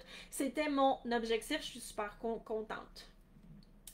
Donc, on avait une question de Exaucé qui dit donc l'effet que je suis occupée et que rarement je lui donne un ordre s'il ne l'écoute pas, donc automatiquement je renforce le mauvais comportement. Donc, vaut mieux ne pas le donner, je pense. Oui, exactement. Donc là, c'était lorsqu'on parlait de est-ce que le chien est récompensé à ne pas nous écouter. C'est toujours d'être stratégique, hein, et de se demander, dans ce contexte-là, qu'est-ce que je veux? Qu'est-ce que mon chien veut? Comment est-ce que je suis capable de convaincre mon chien que ce que je veux, c'est ce que lui, il veut aussi? Si je suis pas capable, c'est quoi la meilleure chose à faire dans ce contexte-là? Et même que des fois, ça, on le voit aussi dans l'atelier, comment je peux m'arranger pour que, au fond, le comportement que je veux pas soit non seulement pas renforcé, mais donner une indication claire à mon chien que c'est pas ce que je veux. Sans commencer à faire non, puis donner des coups de bâton, là. Il n'y a personne ici qui donne des coups de bâton à leur chien. Mais on va utiliser ce qu'on appelle un principe de punition négative. On va pas commencer à crier puis intimider. Mais justement que le chien comprenne ça, ça fonctionnera pas. On avait au début du cours l'exemple de quelqu'un qui voulait que son chien reste dans la voiture lorsqu'elle ouvre la porte et attende la permission. Si mon chien bouge, qu'est-ce que je peux faire dans un contexte comme celui-là pour lui montrer que ce que tu as fait, ça fonctionnera zéro?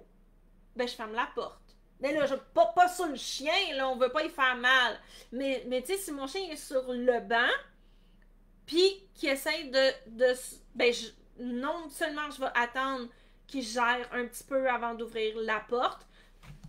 La même chose pour la cage, hein. À un moment donné, j'ai eu le problème que mon chien, quand j'arrivais le matin, Nine, pour y ouvrir la porte, elle mettait son nez là, puis elle poussait dans la porte pendant que je l'ouvrais, puis après ça, elle partait comme une bombe. Pow! Dans le fond.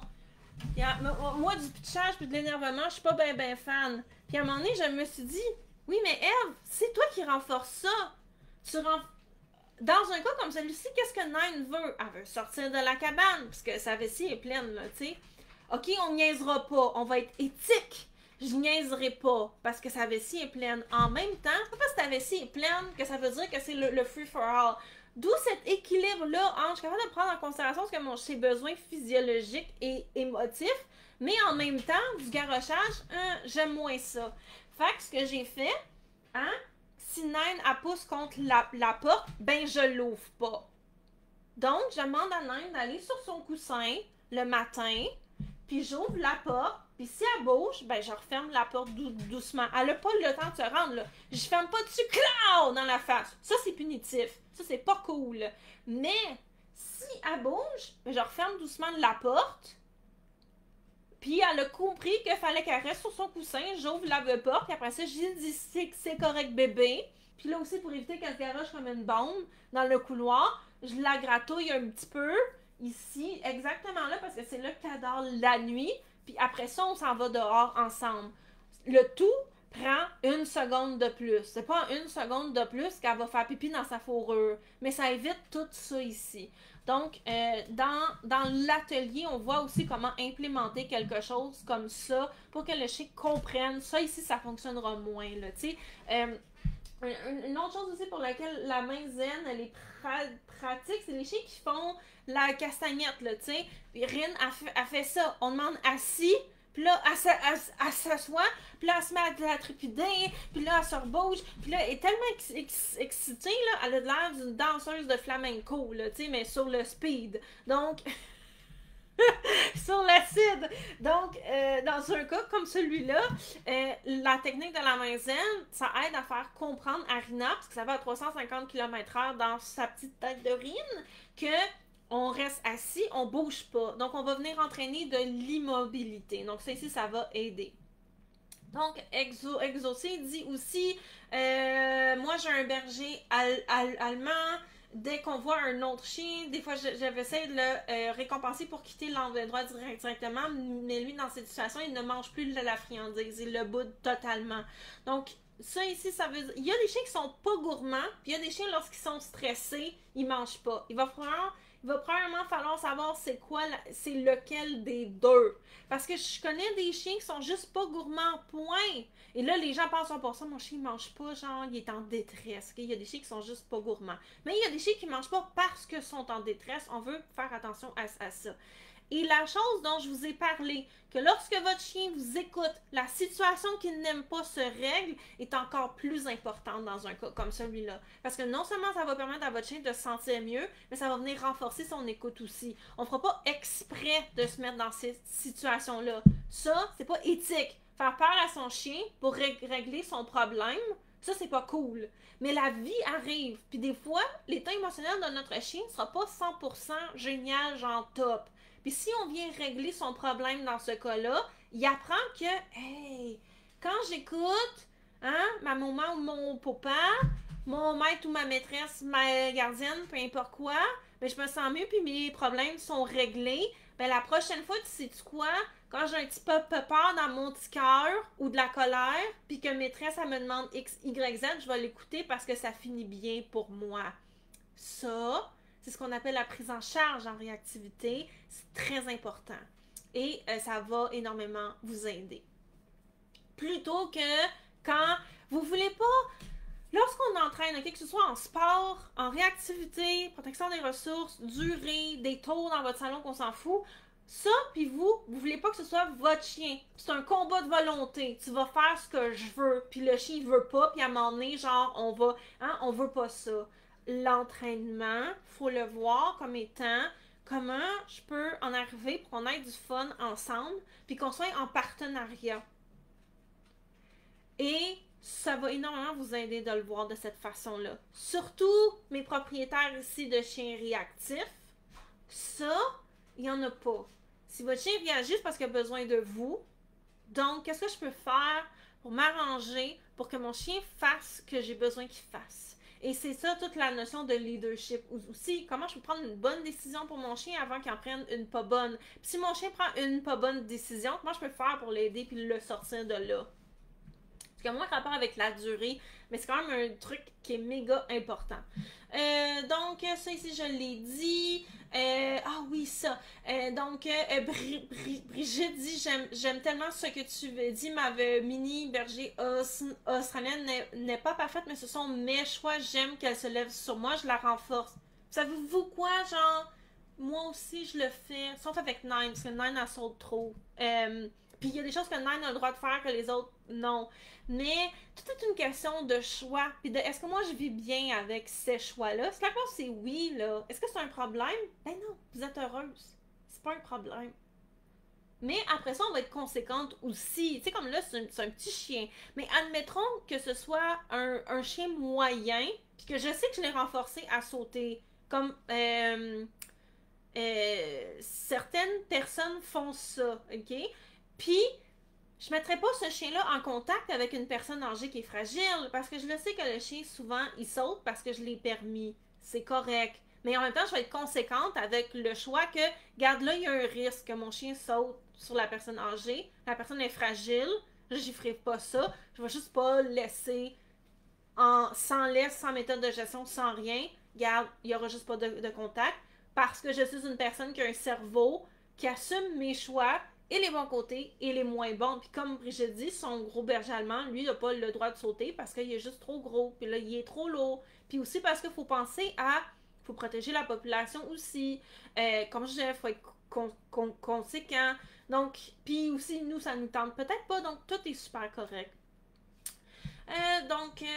Oui, puis ça, je pense on se met tellement de pression pour que nos chiens soient parfaits, puis des fois, on en oublie que je veux pas que mon chien soit parfait pour le voisin, là. Je veux que mon chien soit parfait pour moi. Puis des fois aussi, il y a des affaires. Tu sais, ça arrive des fois que mes chiens sont dans la cour puis ils font wouf wouf. Tu sais, je les rentre dans la maison, mais j'en fais pas une obsession aussi qu'ils soient tout le temps à 100% silencieux. Ma mère voudrait que j'en fais une obsession, là, mais bref. Je me suis calmée avec les années. Parce que je me dis, crime, c'est normal qu'une fois de temps en temps, ça fasse wouf. Ce que je veux pas, c'est que ça parte en ça parte en couille, là. Excusez-moi l'expression. Puis qu'ils se mettent tout à japper.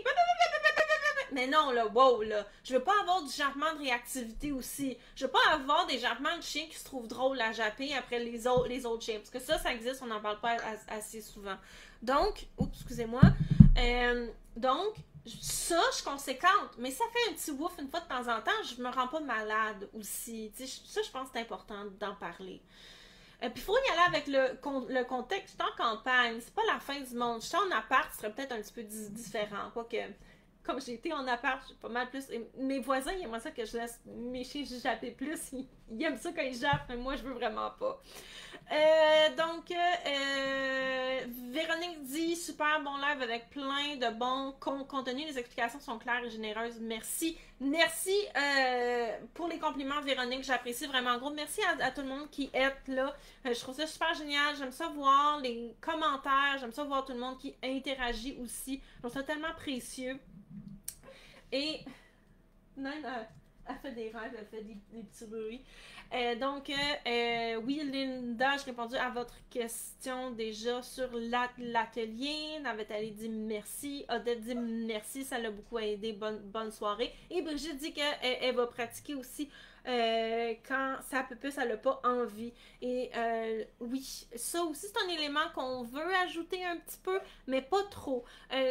Souvent, il y a des gens qui le font jamais. C'est soit un extrême ou l'autre. Hein. Soit il y a des gens qui pratiquent jamais des choses que le chien aime moins, puis il y a des gens qui pratiquent juste des choses que le chien aime moins. Tout est une question d'équilibre, bien entendu. Donc, je vais répéter les points une dernière fois, ok? Les raisons pour lesquelles on en a 8. Il y en a d'autres, mais c'est parce qu'à un moment donné, il fallait que je me limite, tu sais. De toute façon, on les voit dans l'atelier pratique, puis il y en a un que je veux rajouter en bonus aussi. Donc, numéro 1, pour les points pour lesquels vous avez de la misère à ajouter de la durée, vous attendez trop, ok? Lorsqu'on ajoute de la durée, on veut y aller progressivement, puis au début, il faut aller vite. Ça, ici, je vous aide dans l'atelier, parce que c'est souvent ce bout-là où les gens y ont de la misère. C'est commencer à avoir l'espèce de fraction de seconde où le chien garde le comportement. J'ai choisi la technique de la main zen parce que ça l'aide, cette transition-là. Souvent, lorsqu'on veut vêtir de la durée, on dit aux gens, ben comme attends, puis après ça, renforce, puis étire de plus en plus, puis les gens ont vraiment de la misère avec ça. Fait que c'est pour ça que j'ai choisi la technique de la main zen, parce que ça aide à avoir cette espèce de fraction de seconde-là. Puis j'ai aussi une vidéo dans l'atelier où on a un chien, Zeph. J'essayais d'y montrer, puis il y avait de la misère. Fait que je vous montre comment j'ai débloqué ça avec Zeph, puis il l'a eu super bien.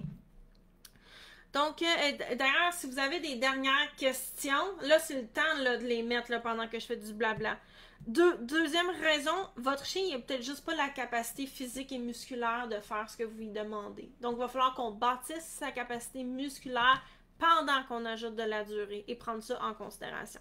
Élément numéro 3, vous rendez ça plate. Donc, à la base, la durée, c'est plate. Donc, vous allez devoir venir rééquilibrer ça en devenant bonne pour motiver. Je vois ça aussi souvent chez les gens qui ont sont très exigeants avec leur chien. Je me rentre là-dedans avant, là, tu sais, Ève du passé dans cette catégorie-là. Je voulais tellement que mes chiens soient parfaits, puis je voulais tellement faire tout bien que mes attentes étaient juste beaucoup trop hautes, tant pour moi-même que pour mes chiens. Donc, 4, il y a des distractions dans l'environnement. Vous n'avez pas pris ces distractions-là en considération. Vous devez toujours ajuster votre durée en fonction des distractions, qu'elles soient positives ou négatives. Puis, je vais vous donner le truc supplémentaire. Commencez donc par entraîner avec des distractions positives pour développer cette capacité-là de bien jauger le niveau de distraction par rapport à ce que votre chien est capable de faire avant de dealer avec des distractions qui sont négatives. Le problème, c'est que les distractions négatives, souvent, on n'a pas le choix parce que ça nous cause des comportements comme de l'anxiété, de la réactivité, de la protection des ressources. C'est pas mal plus chiant qu'un chien qui est content de voir un écureuil. Fait que souvent, des fois, on va trop s'acharner, mais on n'a pas nécessairement les capacités en tant qu'entraîneuse à venir travailler en distraction. Et l'atelier va vous aider aussi à développer ces capacités-là. Exaucer plate, ça veut dire ennuyant. C'est ennuyeux. Le chien, il ne trouve pas ça agréable. Il a envie de faire autre chose. Donc, 5, on récompense sans le savoir le bris du comportement. Et 7, je vais revenir à 6, on est déconnecté de notre chien. Ces deux-là vont ensemble. Donc, 6, le chien est dans des émotions, donc en réactivité, par exemple, ou ça peut être en anxiété, protection des ressources, ou ça peut être parce qu'il est en prédation, ou il est en excitation, il est trop heureux, il a vu son meilleur ami, il veut quelque chose, bon sang! Donc, si le chien a des émotions, il va avoir de la misère à garder de la durée, surtout si on rend ça plate, et surtout si on ne l'a pas entraîné en conséquence. Donc, on peut prendre en compte.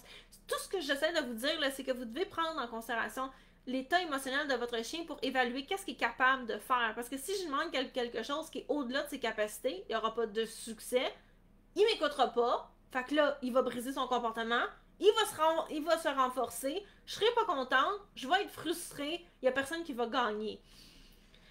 7, je l'ai déjà dit, c'était la déconnexion. Et 8, c'était vos mécanismes ne sont pas bons. Donc, ce que vous faites, l'entraînement, comme je dis, c'est pas juste les mots, c'est tout ce qu'on fait, tous les choix, les façons qu'on renforce, le timing, le placement de récompenses, les façons qu'on va marquer, les parasites en entraînement aussi. Donc, moi, les mécanismes en entraînement, c'est un sujet qui me passionne. Je trouve ça super intéressant. Et il y a une grosse partie de la formation qui est là-dessus parce que travailler en durée, ça nous force à voir toutes nos erreurs de mécanisme. Donc, si ce que vous demandez à votre chien n'est pas compatible avec ce que les autres informations que vous donnez à votre chien, vous n'aurez pas de succès. J'ai vu du monde qui travaillait leur coucher-reste, mais ils renforçaient en fonction d'avoir un assis. Donc là, le niveau de difficulté, il est dans le tapis, dans un cas comme celui-là, parce que les indications physiques que vous donnez à votre chien sont incompatibles avec ce que vous lui demandez. Rendu plus tard en entraînement, on va intégrer ça. On le fait dans l'atelier pratique au jour 6, ok? On le fait. Mais avant de venir peaufiner ça, il faut d'abord être capable d'avoir de la durée. Puis se rendre compte aussi, là, je suis en train d'induire mon chien en erreur. Est-ce que je suis en train de faire exprès parce que je vais être sûr qu'il comprenne? Ça c'est bon. Mais si je m'en rends pas compte, puis que mon chien m'écoute pas, puis ça je suis frustrée, puis je fais « Ah! » Ben là, c'est pas de la faute du chien, mais c'est pas de notre faute à nous aussi si on le sait pas. Là, regardez, là, on va dire les vraies affaires. Là. Entraîner un chien, c'est super le fun. Là. Je veux dire, je serais pas ici si je trouvais pas ça trippant. Puis vous seriez pas ici si vous trouviez pas ça trippant, ok? Mais c'est pas intuitif. Donc, moi, je vous enseigne comment faire. Vous n'êtes pas responsable de ce que vous ne saviez pas avant. Par contre, vous êtes responsable de constamment chercher à vous améliorer pour améliorer votre communication avec votre chien. Et ça, ici, je vais vous aider avec ça. Dans l'atelier, ça va être fait de manière ludique, super le fun. On va faire ça aussi. Il n'y a pas de risque, okay? Il n'y a pas d'anxiété, il n'y a pas de réactivité, il n'y a pas de protection des ressources. On se donne un défi. On va entraîner pendant... Hey, j'ai déjà eu du monde qui sont inscrits. Je viens de le voir sur mon téléphone. Merci. Je sais pas c'est qui, mais je suis super contente. Merci. Je viens juste de le voir.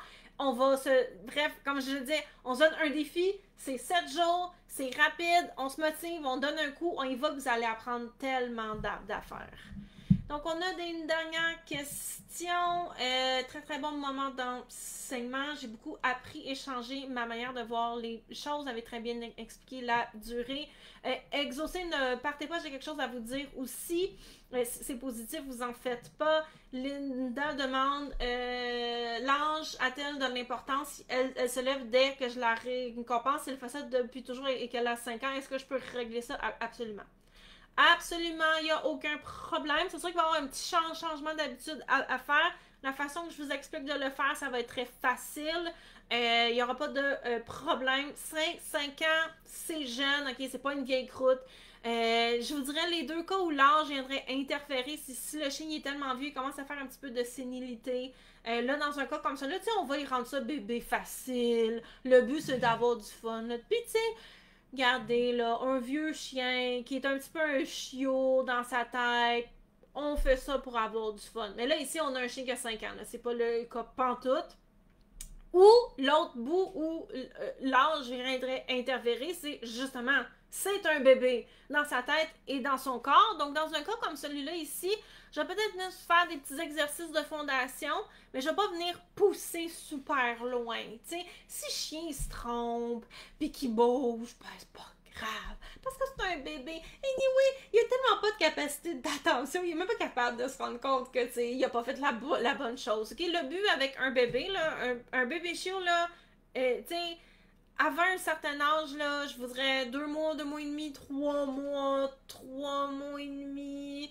Tu sais, la durée, c'est plus. Moi, je me concentre vraiment beaucoup plus sur c'est quoi les bases que je veux que mon chien connaisse, puis surtout, comment je peux prouver à mon chien, à mon chiot que passer du temps avec moi, c'est le fun.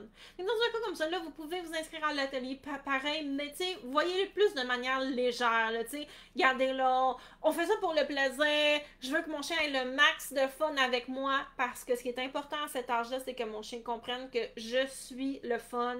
Je veux qu'on ait un beau lien. Oui, je veux y apprendre des petites choses de base. D'ailleurs, un exercice d'autocontrôle qui va être bon à intégrer. Il y a des petits trucs aussi qui vont être bien avec un petit bébé. Mais tu sais, je ne vais pas pousser les exigences comme avec un chien qui est vieux, qui est redevenu un petit chiot dans sa tête. Ok, c'est la même chose. Donc, dans un cas comme celui-là, on va juste se calmer sur les exigences. 5 ans, c'est l'âge de la maturité. Linda, quel âge avez-vous? Vous devez avoir entre 35, 60, tout ça. À votre âge, vous êtes capable d'apprendre plein de nouvelles affaires. Mais c'est la même chose. Un chien qui a 5 ans, c'est comme un adulte qui a entre 30, 40, 45. Tu sais, c'est l'âge de la maturité, là.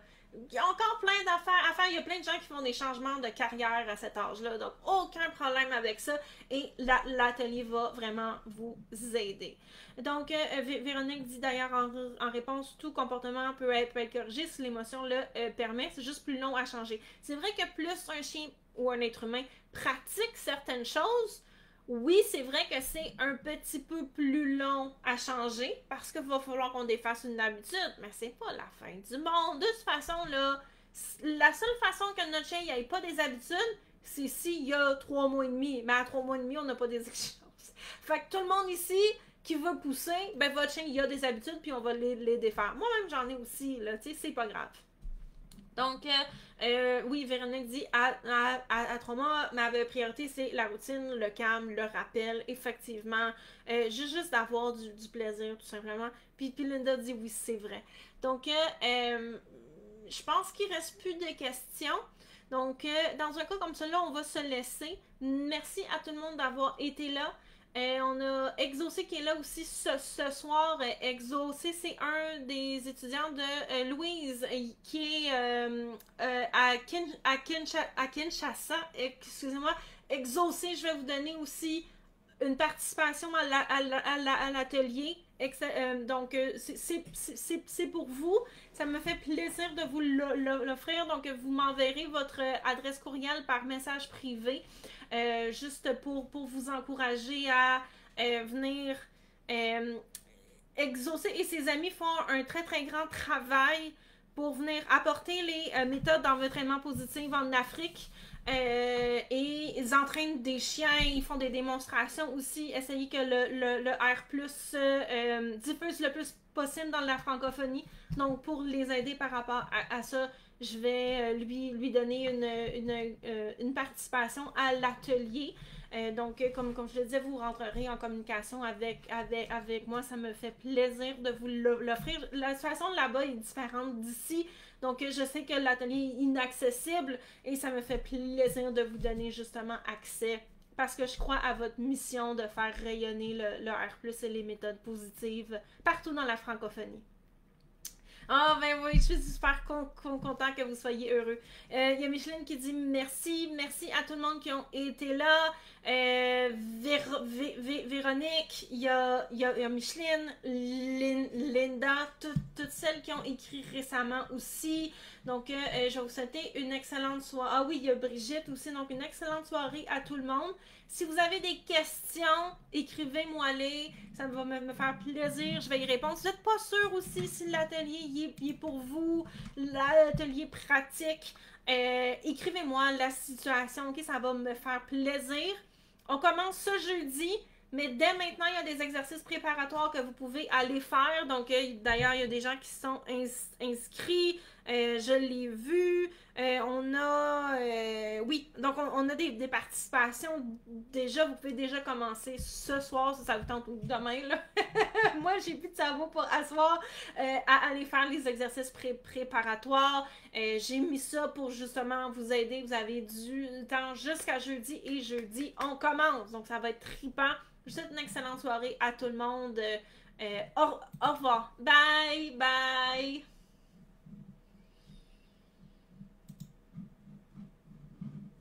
Bye, bye tout le monde.